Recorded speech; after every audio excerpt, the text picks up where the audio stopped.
Hello friends, welcome back to my channel. कैसे हैं आप लोग? आई होप अच्छे ही होंगे। फ्रेंड्स, हमने यूपीएससी ईपीएफओ एपीएफसी के लिए स्ट्रैटेजी वीडियो बनाई थी और उसमें ही आप लोग के कमेंट्स आए थे कि कुछ टॉपिक वाइज जो है पीवाईक्यूज कराइए। तो सबसे पहले हम जो है वो इंग्लिश के पीवाईक्यू लेकर आए हैं आज आपके लिए। आई होप ये आपके लिए थोड़ा हेल्पफुल रहें और इससे हमें पता क्या चलेगा कि कौन से टॉपिक्स जो है ज़्यादा इंपॉर्टेंट हैं। इंग्लिश में भी बहुत सारी चीज़ें आ जाती हैं। कुछ 5-6 टॉपिक्स पे अगर आप ध्यान दे देंगे, तो आप बहुत अच्छा स्कोर कर सकते हैं इंग्लिश वाले सेक्शन में, ठीक है? 2 सोर्स भी बताएँगे हम, अगर आपके पास टाइम कम है, फिर भी अगर उनमें से आप 4-5 टॉपिक कर लें, तो कहीं न कहीं आपको इस एग्ज़ाम से जो है वो बेनिफिट होगा। आई होप आपके लिए ये जो वीडियो है वो हेल्पफुल साबित हो। प्लीज़ इस वीडियो को फुल देखिएगा क्योंकि इसमें हम पीवाईक्यू करेंगे 2023 से लेके 15 तक। और बहुत ही इम्पोर्टेंट रहेगा आपके लिए।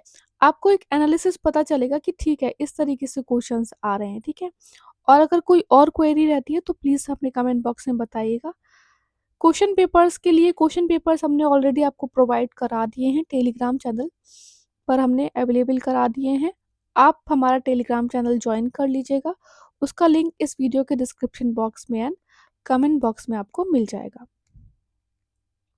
देखिए, हमने जो इससे पहले वाला जो वीडियो आपको बताया था, उसका लिंक भी आपको इस वीडियो के description box and comment box में मिल जाएगा।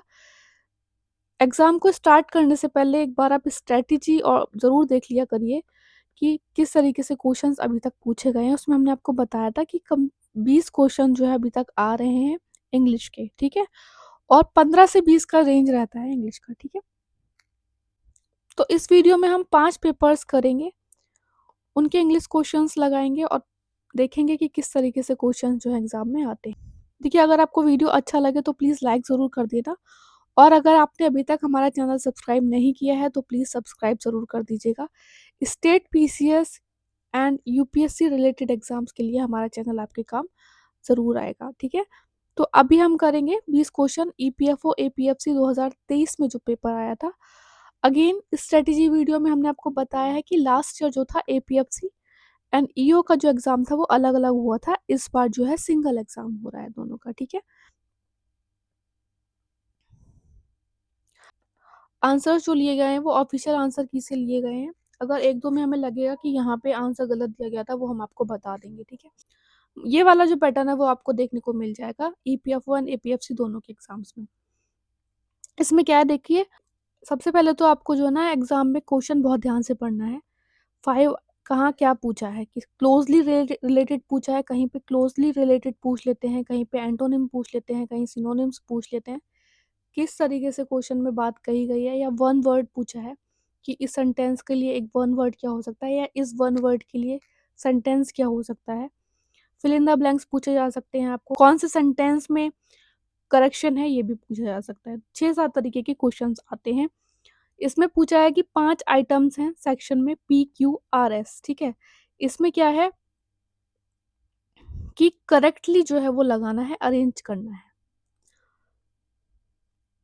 अब ये भी क्या होता है कि स्टूडेंट्स को लगता है बहुत ईज़ी है, एग्ज़ाम हॉल में कर लेंगे, बट ये सारी चीज़ें भी जो होती हैं या तो आपका इंग्लिश बहुत अच्छा है या फिर प्रैक्टिस से आती हैं, ठीक है? फर्स्ट है, बिफोर द जज given that he was clearly innocent was incomprehensible his decision to plead guilty. तो इसका आंसर क्या दिया है? Q S P R. Q is given that he was clearly innocent, his decision to plead guilty before the judge was incomprehensible. This is, अब इसमें क्या है ना कि ये लोग ये खेल कर देते हैं यहाँ पे। कहीं भी आपका जो आप बोलते हैं ना कि अगर कोई स्टेटमेंट स्टार्ट हो रहा है फुल स्टॉप के बाद तो वो कैपिटल लेटर से होगा। यहाँ पे ये नहीं चलता है तो इसलिए थोड़ा कंफ्यूजन हो जाता है, ठीक है? सेकंड का आंसर है, when your stated principle it is difficult are at odds with your ground realities to practice what you preach। तो इसका आंसर था Q S P R. Q is it is difficult to practice what you preach when your stated principles are at odds with your ground realities। Third is pupil in dire need. It is a truth universally acknowledged that for assistance reach out to their friends and family. अब इसमें क्या है कि देखिए यहाँ पे ना आपको चीज़ें वहाँ पे ये इस तरीके से क्वेश्चन आपको क्यों देते हैं, ये थोड़ा टाइम कंज्यूमिंग क्वेश्चन होते हैं, ठीक है? और वहाँ पे आपका मैथ्स रीजनिंग भी है, आपका जीएस भी है, करंट अफेयर्स भी है। सबसे ज़्यादा तो मैथ्स वाला पोर्शन आपका टाइम ले लेता है। फिर ये इस तरीके से जो क्वेश्चंस आते हैं, ये भी आपका टाइम ले जाते हैं। बट आप स्पीड जो है मेंटेन करनी पड़ेगी, टेस्ट लगाइए, पीवाईक्यू से बेटर तो कुछ हो ही नहीं सकता ना, पीवाईक्यूज़ करिए। तो थर्ड का आंसर दिया था क्यूपीएसआर। Q is it is a truth universally acknowledged that people in dire need reach out to their friends, family for assistance. Fourth answer क्या है? फोर्थ क्वेश्चन क्या है? इसमें इन्होंने आंसर दिया है डी।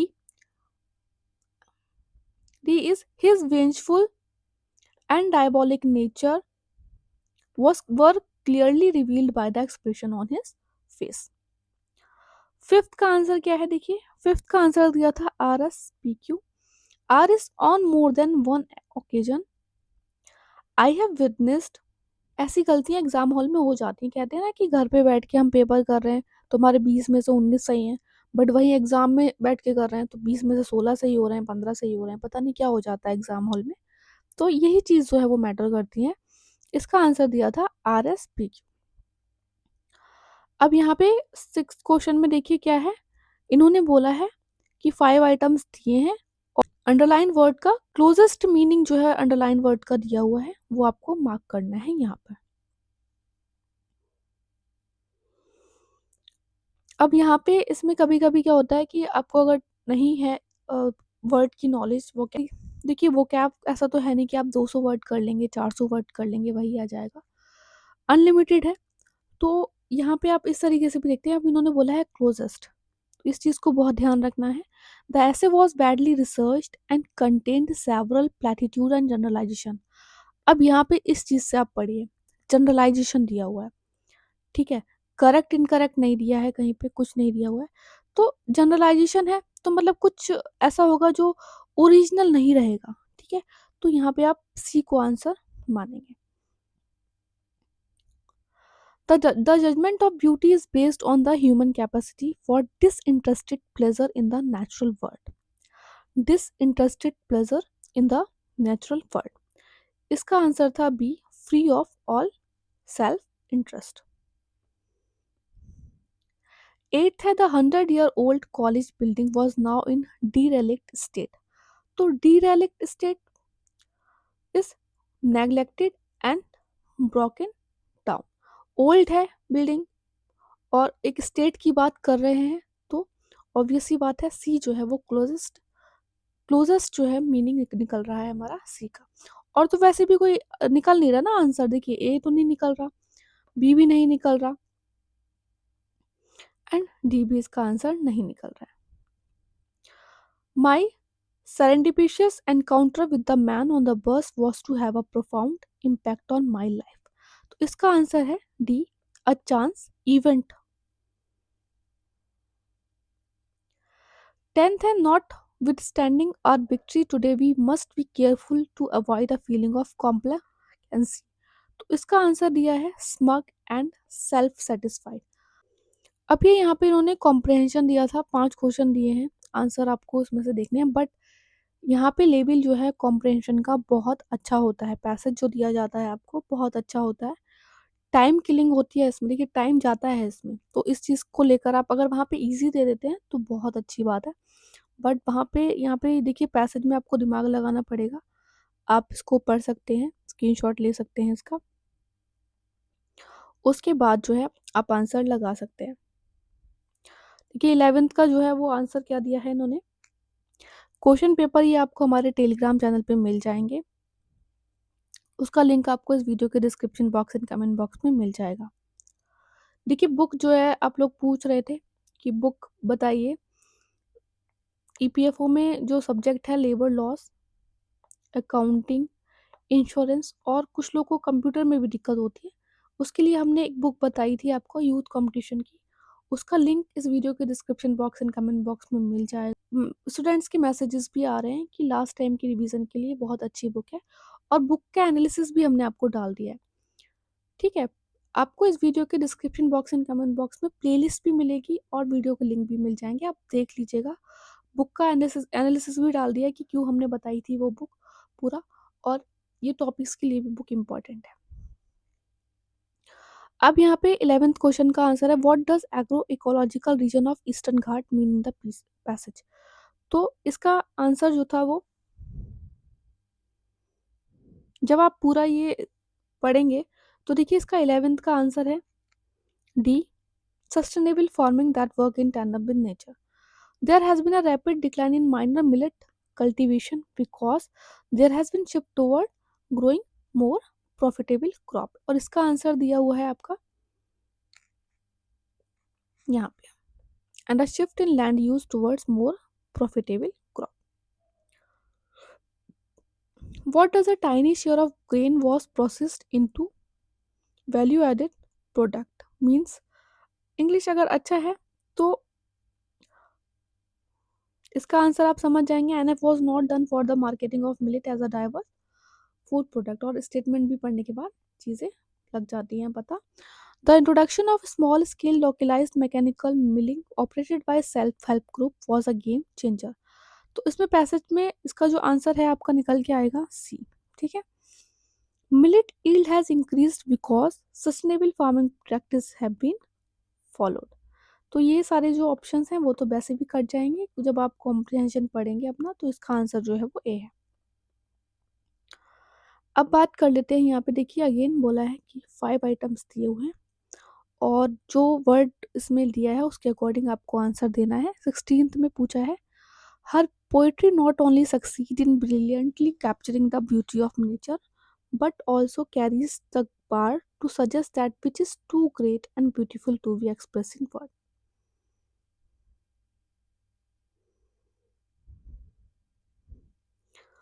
तो यहाँ पे क्या बोला है कि बेस्ट डिस्क्राइब कर रहा है। तो अगेन यहाँ पे हमने आपको बताया स्टार्टिंग में कि वन वर्ड्स आते हैं, इडियम्स आते हैं एंड सिनोनिम्स एंटोनिम्स। ठीक है, और कंफ्यूजेबल जो वर्ड्स होते हैं वो भी पूछ लिए जाते हैं। इसका जो आंसर है वो है क्या, डी, द इनफेबल।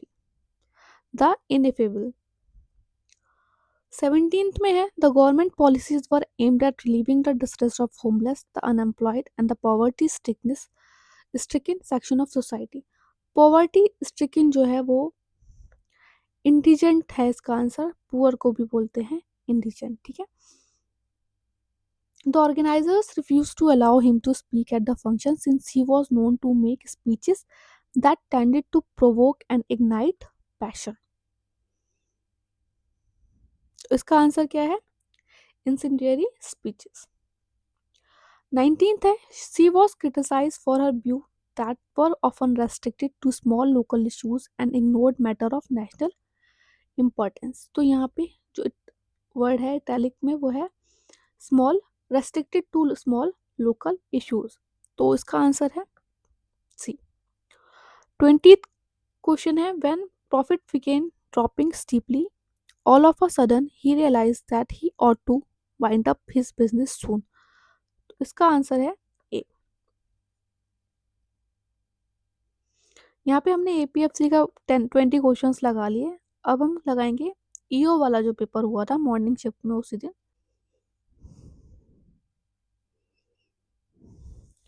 देखिए यहाँ पे अलग तरीके से पूछे गए थे क्वेश्चन। 5 आइटम्स दिए हुए हैं आपको, 6 सेंटेंस हैं हर एक पैसेज में। अब इन्होंने यहाँ पे फर्स्ट और 6 सेंटेंस तो दिया है, मतलब स्टार्टिंग वाला सेंटेंस और एंड वाला सेंटेंस पैसेज में दिया है। 4 जो सेंटेंस थे वो आपको अरेंज करने थे। फर्स्ट था, zoological mapping when properly done demand skill and judgment. अब यहाँ पे आपको 6 जो स्टेटमेंट है वो भी ध्यान रखना है। Nothing is more naive than to believe that a field geologist should gather only fact the interpretation of which is to be made at later date। अब यहाँ पे देखिए स्टार्टिंग करेंगे zoological mapping when properly done demand skill and judgement.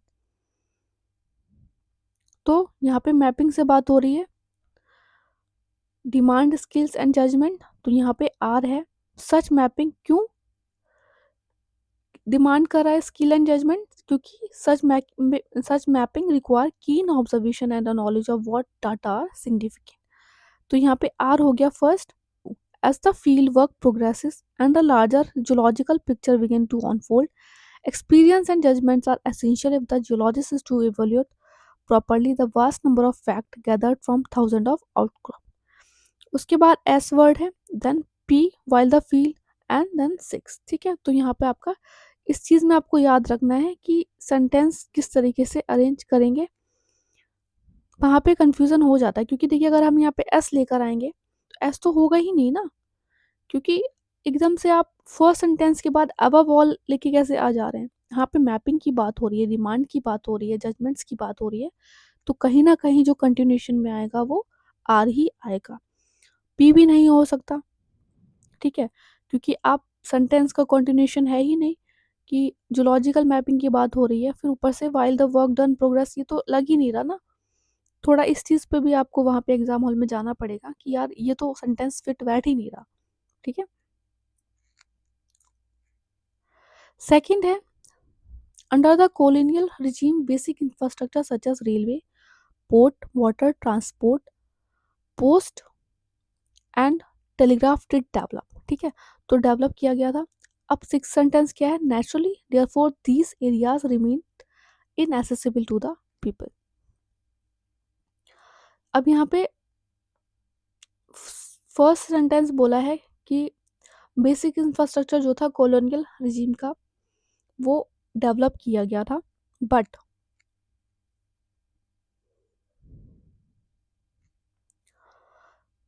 ये तो हम आपने अगर मॉडर्न हिस्ट्री में भी पढ़ा होगा कि उनका रियल मोटिव ये नहीं था कि प्रोवाइड कराएं basic amenities to the people, जबकि कॉलोनियल इंटरेस्ट था। तो अगर आर करेंगे, आर के बाद आएगा क्यों क्या था उन्होंने बेसिक इंफ्रास्ट्रक्चर डेवलप, क्योंकि उनका मोटिव था कॉलोनियल इंटरेस्ट को सर्व करना, और जो रोड्स जो हुई थी ब्रिटिश एडवेंट से पहले वो फिट नहीं थे ट्रांसपोर्ट्स के लिए।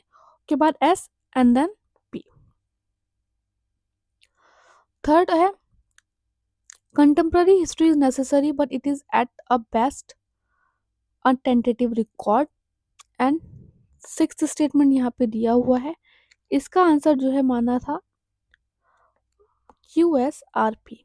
तो वन के बाद था Q, it possesses indeed a massive supply of public record but it necessarily lack the inner knowledge of politician mind of planner proposal of scientist discoveries or technician breakthrough।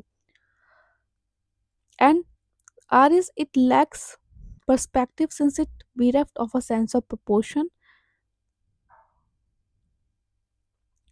ठीक है, breakthrough, it is impossible over just a few year of observation to estimate accurate the significance of various event.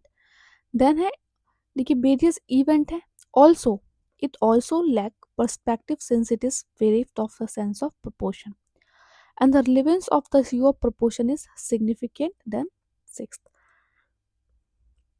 Fourth statement है आपका, fourth जो passage है वो है income inequality के बारे में बता रहा है, in less developed countries worse than most estimate. And sixth जो स्टेटमेंट है, the tax regime in this countries need to be progressive and futuristic. तो देखिए यहाँ पे जो है इसके बाद आएगा Q, the effective tax rate are not really progressive with regard to income. Then S, they are even less so with regard to health. Then P, then R. तो बी इसका आंसर माना गया था, बी है। Then है fifth, fifth में बोला है the history of English literature is usually divided into different period. Different period की बात कर रहे हैं, तो यहाँ पे ये कंटिन्यूशन में आपका आर आ गया, डिफरेंट पीरियड में बताया है इन्होंने। फिर उसके बाद जब पीरियड्स की बात की है तो एग्जाम्पल के तौर पर पीरियड्स बताया है, medieval, romantic, Victorian, modern literature. तो आर यहाँ पे आ गया, दो आर है तो यहाँ पे ये कट गया आपका। देन बात करेंगे कि क्यू सही बैठेगा या एस, तो क्यू क्या है, ईच पीरियड हैज। अब देखिए पीरियड्स की जो है वो बात चल रही है, तो यहाँ पे हम यहाँ पे बोल रहे थे डिफरेंट पीरियड में डिवाइड किया गया था, देन एग्जाम्पल दे दिया, देन उसका फिर आगे कंटिन्यू कंटिन्यू कर रहे हैं। ठीक है, तो यहाँ पे आपका ये है बी आंसर। अब यहाँ पे इन्होंने देखिए जिस तरीके से जिस टाइप के क्वेश्चन पूछे जाते हैं वो आपके इन 5 पेपर्स में कवर हो जाएँगे। उसके बाद आप उसी तरीके से जो है वो चीज़ें अपने लेके चलिएगा, सोर्स अपना उस हिसाब से फॉलो करिएगा।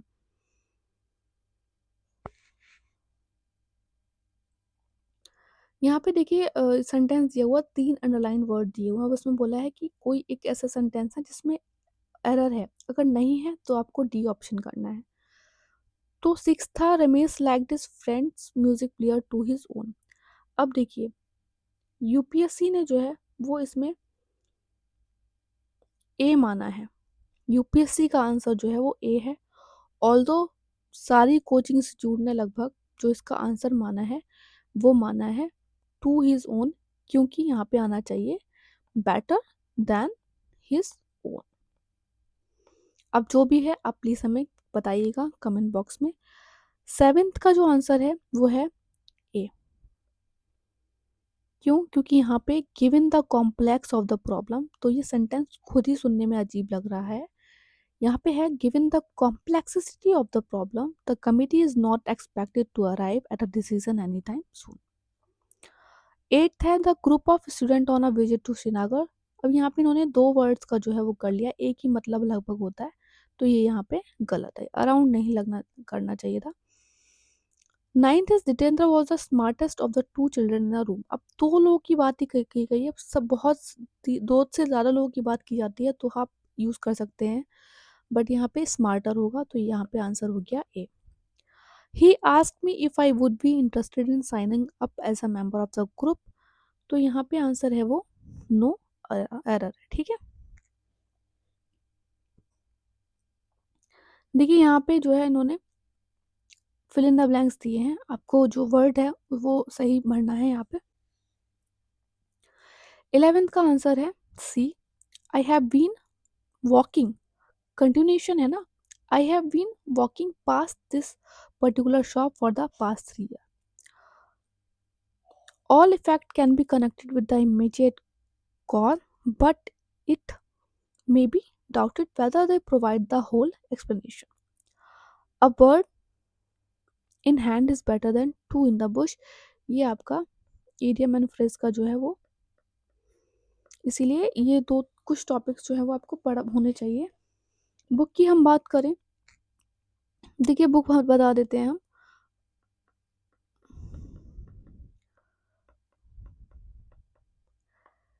केडी पब्लिकेशन की बुक आती है, इंग्लिश की नीतू मैम की, फेमस नाम है, आपको पता ही होगा।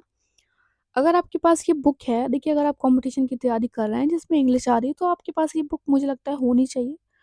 अगर नहीं है तो आप मंगा सकते हैं, अगर आप नहीं मंगाना चाहते हैं तो आपका कोई भी फ्रेंड हो। 5-6 टॉपिक्स जो हमने आपको ऊपर बताए, synonyms, antonyms, jumble word and idiom and phrase, confusable word, one word, ये 5-6 टॉपिक्स जो है वो आप प्रिंट आउट करके उसको पढ़ सकते हैं। एग्जाम में आपको ज़रूर काम आएगा, ठीक है, और पीवाईक्यू लगाइए, इतना तो आपको करना ही चाहिए।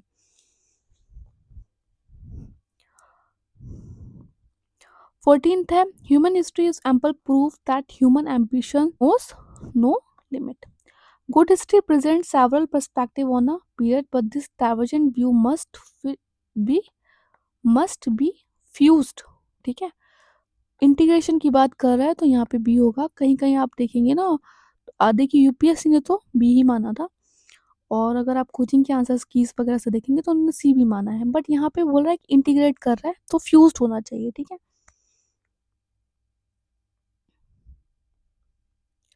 अभी इन्होंने देखिए पैसेज दिया हुआ है अगेन, ये पैसेज थोड़ा हमने जो पहले वाले पेपर में किया उससे थोड़ा सा इजी है। जैसे कि फर्स्ट का आंसर है which of the following area hold a common की position in UN agenda 2023।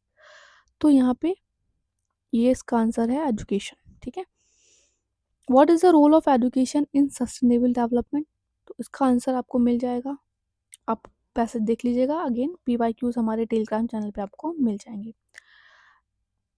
18th का आंसर है यहाँ पे we live in a highly interconnected and independent world, तो we are now more connected and dependent upon each other for our survival. 19th का answer है सी and 20th का answer है B. देखिए 2 पीवाईक्यूज़ लगा लिए, यही थोड़े लेंथी थे, बाकी के पीवाईक्यूज़ आपको ईज़ी पड़ेंगे थोड़े, बट अच्छे से करिएगा। वीडियो अच्छा लग रहा हो तो प्लीज़ लाइक ज़रूर कर देना, और अगर आपने अभी तक हमारा चैनल सब्सक्राइब नहीं किया तो प्लीज़ सब्सक्राइब कर दीजिएगा। आगे बढ़ने से पहले हम आपको बता देना चाहते हैं कि हमारे अलग-अलग कोर्सेज़ चल रहे हैं, जैसे कि monthly one liner current affair चल रहा है, इसमें ईपीएफओ के भी कुछ मेंबर्स हमारे साथ जुड़े हुए हैं। आप चाहें तो क्वेरी कर सकते हैं, इस नंबर पे व्हाट्सएप कर सकते हैं। उत्तराखंड स्पेशल जीके और उत्तराखंड करंट अफेयर का इनिशिएटिव भी चल रहा है इस समय, और बिहार स्पेशल जीके और यूपी स्पेशल जीके के नोट्स अगर आप चाहते हैं तो इस नंबर पर व्हाट्सएप करके जानकारी प्राप्त कर सकते हैं। अब हम कर लेते हैं ईपीएफओ 2017 का जो पेपर आया था उसके इंग्लिश के क्वेश्चन। अभी देखिए यहाँ पे बोला है which of the following is the synonym, synonyms पूछ लिया, फंडामेंटल का सिनोनिम पूछा है, तो अकॉर्डिंग टू द सेंटेंस इसका जो आंसर है वो एसेंशियल है। फंडामेंटल का देखिए और इन सब में ये है भी नहीं, तो एसेंशियल ही इसका सिनोनिम है। सेकंड में पूछा है, सिनोनिम ही पूछा है, she has the habit of using hacking and redundant example from her past. अगर आपको इसका मतलब नहीं भी पता है फिर भी आप पूरा सेंटेंस पढ़ेंगे, एकदम से जो है वर्ड को देखिए हड़बड़ाना नहीं है वहाँ पर। And redundant example from her past even while dealing with the future generation. तो यहाँ पे इसका जो आंसर है वो क्लिष्ट है, मतलब सिनोनिम है इसमें, तो इसका मतलब बेसिकली होता है यूजुअल, ऑर्डिनरी या कॉमन। तो हमने आपको वही बताया कि सिनोनिम एंटोनिम, हमने जो आपको बुक बताई केडी पब्लिकेशन, या आपका जो भी सोर्स है आपको 400-500 जो तो लगाने ही चाहिए जो एसएससी वगैरह में आए हुए, वहाँ पे कहीं ना कहीं क्लिक हो जाते हैं ऐसे वर्ड, ठीक है। अगेन इसमें सिनोनिम पूछा है, she is an immaculated soul whose presence make all the difference. Sentence से ही पता चल रहा है कि बहुत ही अच्छी बात कही जा रही है, तो यहाँ पे सोल की बात की जा रही है, यहाँ पे आंसर है स्पॉटलेस। यहाँ बेसिकली बात, इमैकुलेट मतलब होता है परफेक्ट या फिर परफेक्टली क्लीन, ठीक है। फोर्थ है which of the following is the capital. अब यहाँ पे क्या पूछा है, यहाँ पे पूछा है antonym. There is a great deal of enmity. Enmity मतलब क्या होता है कि शत्रुता किसी से करना, बैर करना, जिसका आप हॉस्टिलिटी भी बोलते हैं। एमिटी का मतलब होता है किसी से फ्रेंडशिप करना, तो यहाँ पे आपका एमिटीज का आंसर है। फिफ्थ का जो है यहाँ पे एंटोनिम पूछा है, she was reluctant to sell her car. Basically reluctant का मतलब हुआ कि not willing to do something, और यहाँ पे उत्साही है, यहाँ पे आप इसका मतलब कर सकते हैं कि उत्साहित है अपनी जो कार है उसको बेचने के लिए। एंटोनिम पूछा है again, I can not comply with the queer regulation of your land, तो इसका जो है वो है डी आंसर। अब यहाँ पे देखिए एरर पूछा है, हमने अभी तक जो क्वेश्चंस लगाए मोस्टली सब अलग अलग टाइप के ही हैं, इसीलिए लास्ट के 5 साल के पेपर आप देख लीजिए, आपको चीज़ें पता चल जाएंगी कि ठीक है किस तरीके से आपको जो है टॉपिक्स कवर करने हैं इंग्लिश में। As you know that the ignorant are easily duped, तो इसका जो है यहाँ पे डैट नहीं आना चाहिए, यहाँ पे इस जो सेंटेंस है इसमें आपके एरर है। एट है which of the following part of the sentence has error, after a lot of argument I brought him forward to my point of view, तो यहाँ पे ये गलत है, बी। यहाँ पे आना चाहिए I brought him around to my point of view. Again error पूछा है, डोंट आस्क हिम हाउ। अब जब आपने एग्जाम हॉल में क्या करना है, जहाँ भी antonym, synonym, error, closely word mention होगा आपने ऐसे अंडरलाइन कर लेना है, ठीक है। Don't ask him how he is because if he start talking about his health you will never get of from him, तो यहाँ पे जो है सी गलत है, गेट अवे होना चाहिए, ठीक है। 10th is a nursery. अब यहाँ पे सब्स्टिट्यूट पूछा है, अगेन बोला ना हमने कि वन वर्ड इज भी also important, one word is also important. A nursery where children of working parents are cared for while their parents are at work, तो क्रैश होता है। देखिए यहाँ तो आपको पता ही होगा, बहुत ही ईजी वर्ड है ये क्रैच, बट फिर भी इम्पॉर्टेंट तो है ही। अगेन सब्स्टिट्यूट पूछा है, that which can not be taken by force, इसको अजय भी बोलते हैं, मतलब कि जिसको जीता ना जा सके। तो यहाँ पे जो आंसर है वो इम्प्रेग्नेबल है। इम्पेकेबल मतलब क्या होता है ये बताइए। इट इज, जो कि हमने ऊपर भी 2-3 सेंटेंस में पढ़ लिया, फॉल्टलेस और परफेक्ट।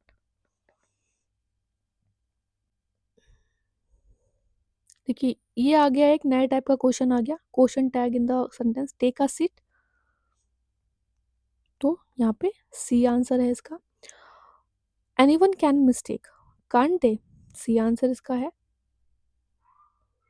अगर किसी भी क्वेश्चन में आपको गलती लगती है तो प्लीज़ उसका जो है टाइम, किस टाइम पे हमने बोला है, और या फिर ईयर लिख के आप हमें बता सकते हैं कि इस ईयर के क्वेश्चन में गलती है, ठीक है। वैसे कोशिश यही है यूपीएससी के आंसर की से ही लिया है हमने, कोई भी आंसर में गलती ना हो। Which of the following phrasal verb may be use in the blank space in the sentence.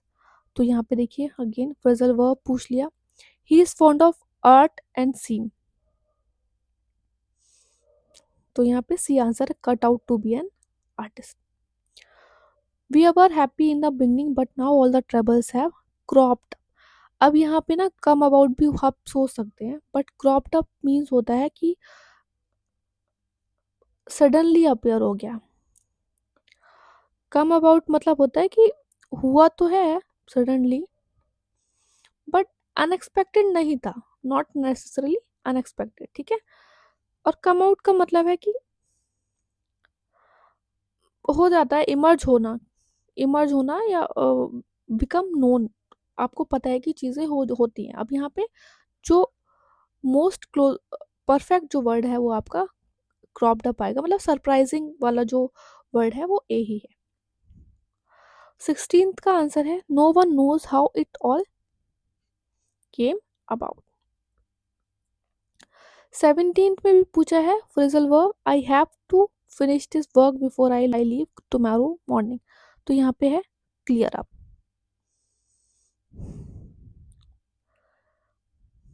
अगर आपका जो है इंग्लिश पोर्शन थोड़ा ग्रामर जो थोड़ा वीक है, या तो आप वर्ब वाला पोर्शन भी देख सकते हैं जो बुक हमने आपको बताई उससे। बस इतना ज़्यादा फोकस मत करिएगा कि आपको और सब्जेक्ट का टाइम नहीं मिले। इंग्लिश में आप ज़्यादा से ज़्यादा 1 घंटा दे सकते हैं, ज़्यादा मत दीजिएगा, ठीक है। 18th का है, अगेन यहाँ पे देखिए पूछ लिया, एडियम पूछा है, ये देखिए, he lived a hand mouth existence surviving on just a few rupee a week. तो यहाँ पे जो आंसर है वो इसका टू होगा, टू माउथ। मीनिंग क्या होता है इसका, to have just enough money to live on, ठीक है, to have just money to live on, जीने के लिए पर्याप्त पैसा।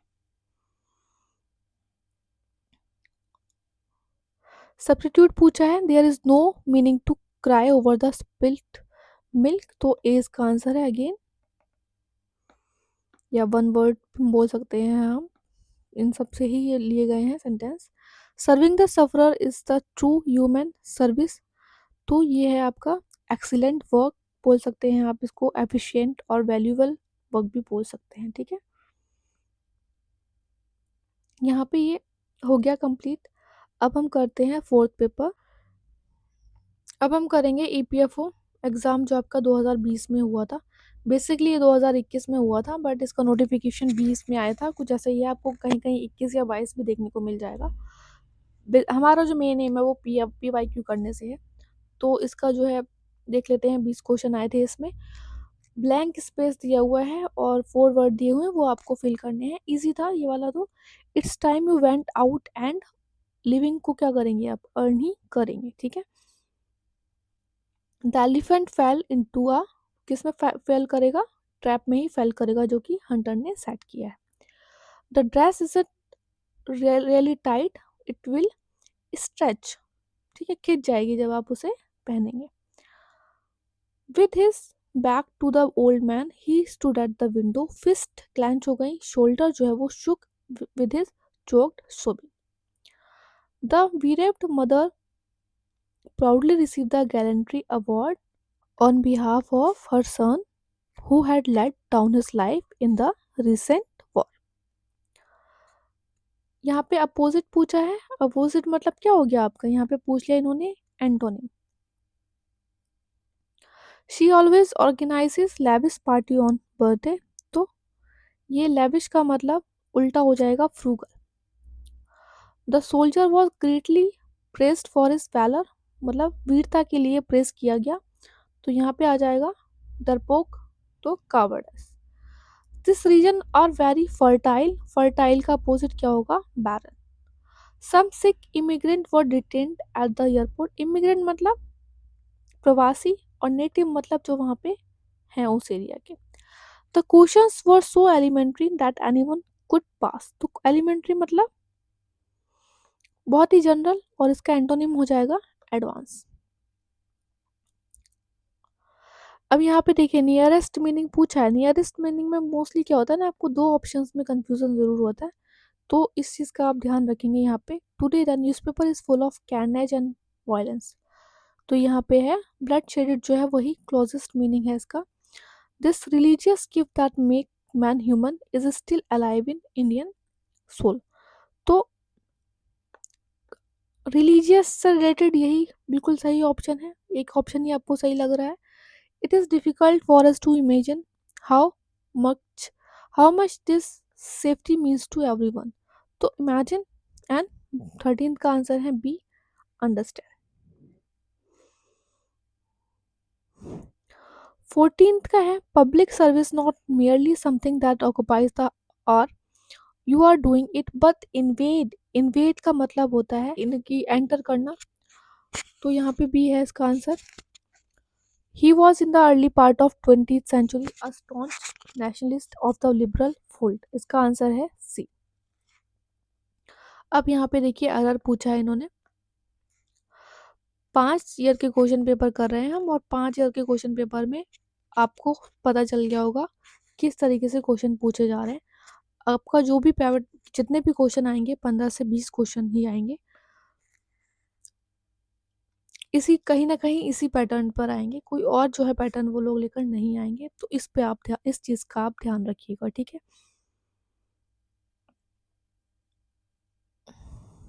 ये अगेन इस तरीके के क्वेश्चन हम पहले वाले पेपर में भी कर चुके हैं कि किस में जो है वो करेक्शन है तो ठीक है, नहीं तो नहीं है, तो डी हम मार्क करेंगे। तो यहाँ पे 16th का जो आंसर है वो डी ही है। Neither the servant nor the clerk has done this. The car which went past us when we were driving on the highway must have been doing at least 100 miles an hour। तो no error है यहाँ पे। 18th का जो answer है वो है Raju will be back home in an year after his stay abroad. तो यहाँ पे इन अ ईयर होगा, इन एन ईयर नहीं होगा। I have much work to do. तो यहाँ पे डी है। Psychology did not develop into a science based off नहीं है, यहाँ पे बेस्ड ऑन होगा, ठीक है। 20 क्वेश्चंस कर लिए, लास्ट पेपर कर रहे हैं हम अब। उसके बाद जो है पेपर आपका कंप्लीट हो जाएगा सबकी। यहाँ पे हमने आपको सारी चीज़ें बता दी, देखिए टॉपिक बता दिया, बुक का सोर्स बता दिया। बुक आप नहीं लेना चाह रहे हैं तो आपके पास कोई और भी सोर्स है तो उससे आप कर लीजिएगा ये 5-6 टॉपिक, ठीक है। तो अगेन वीडियो पसंद आ रहा हो तो प्लीज़ आप लाइक ज़रूर कर दीजिएगा। आप लोग लाइक नहीं करते हैं। देखिए लाइक करते हैं तो पता चलता है कि वीडियो जो है वो पसंद किया जा रहा है। उस जैसे कि हम और भी वीडियोस लेके आएंगे। देखिए जो हमने स्ट्रैटेजी वाला वीडियो बनाया था उसको आप लोगों ने लाइक किया, सब्सक्राइब किया, तो समझ में आया कि हाँ आप लोग पसंद कर रहे हैं, इसीलिए हम फिर आगे भी वीडियो लेकर आए। इस वीडियो को आप लाइक करेंगे, चैनल सब्सक्राइब करेंगे तो हम आगे भी अभी ईपीएफओ से रिलेटेड जो आपके काम आए ऐसे टॉपिक्स लेकर आएंगे छोटे छोटे। इंग्लिश में तो हमने एक ही वीडियो में ये ख़त्म कर दिया, अब कोई और वीडियो नहीं आएगा। इसी तरीके से कंप्यूटर का, लेबर लॉस का वीडियोस आएंगे, ठीक है। अब बात कर लेते हैं ईपीएफओ एपीएफसी का पेपर जो 2015 में हुआ था, वहाँ पर कैसे क्वेश्चन आए थे। Sentence I gave him a piece of my mind to scold, डांट रहे हैं किसी को, speaker scold reprimanded someone angrily, ठीक है। What is the meaning of the expression some blue blood is aristocratic, मतलब कोई जो है बहुत ही नोबल या हाई रैंकिंग सोशल फैमिली से हो, उससे हम ये लेके अगेन ये वन वर्ड से आप ले सकते हैं कि ये वन वर्ड से पूछा है। He was hoist by his own petard, तो इसका मतलब होगा कि he had problem as a result of his own plan to hurt other. Ballot का जो है मीनिंग क्या होता है, कोई पॉपुलर स्टोरी या फॉकटेल होती है किसी एरिया की, उसको कहा जाता है फिफ्थ का आंसर है it is a presenting the work of someone else as one's own.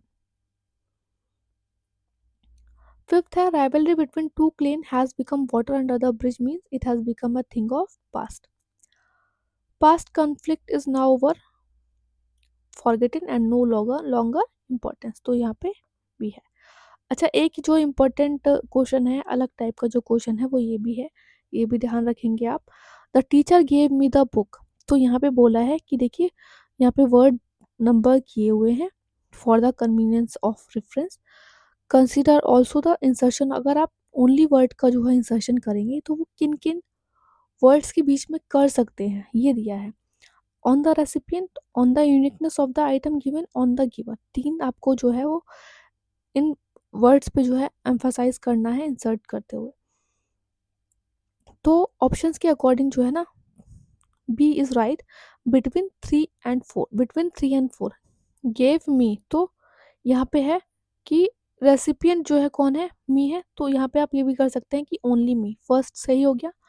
On the uniqueness of the item given, uniqueness क्या है, सिर्फ एक बुक है, तो यहाँ पे आप बोल सकते हैं the only book. And on the giver, teacher दे रहे हैं तो ओनली टीचर, तो बी इसका आंसर सही है। एट्थ है what is the meaning of the term didactic, तो इसका है teaching a moral lesson, basically intended to teach particularly in having moral instruction, तो यहाँ पे बी इसका आंसर है। नाइन्थ है the message of peace and brotherhood permeated the address by the chief guest, तो permeate means to spread all over, to penetrate और to pass through भी इसका जो है मीनिंग होता है। यहाँ पे इन्होंने क्रोनोलॉजिकली जो है वो लगाने के लिए बोला है, तो इसका जो आंसर है वो 2 1 3 4 है। और यहाँ पे हमने 5 साल के पेपर कंप्लीट कर लिए, सारे टाइप के क्वेश्चन हमने कर लिए। आई होप आपको वीडियो पसंद आया हो। अगेन प्लीज़ सब्सक्राइब ज़रूर कीजिएगा, वीडियो अच्छा लगा हो तो लाइक ज़रूर कीजिएगा, कमेंट करके बताना चाहते हैं आपकी वीडियो कैसा लगा तो बता सकते हैं। टेलीग्राम चैनल ज़रूर ज्वाइन कर लीजिएगा पीडीएफ्स के लिए, पीवाईक्यू पीडीएफ्स के लिए। बुक चाह रहे हैं कि बुक अकाउंटिंग और जो लेबर लो, जो अलग से जो सिलेबस है ईपीएफओ एपीएफसी का, उसका लिंक भी आपको वीडियो के डिस्क्रिप्शन का बॉक्स एंड कमेंट बॉक्स में मिल जाएगा। अच्छे से पढ़ते रहिए आप। All the best, take care.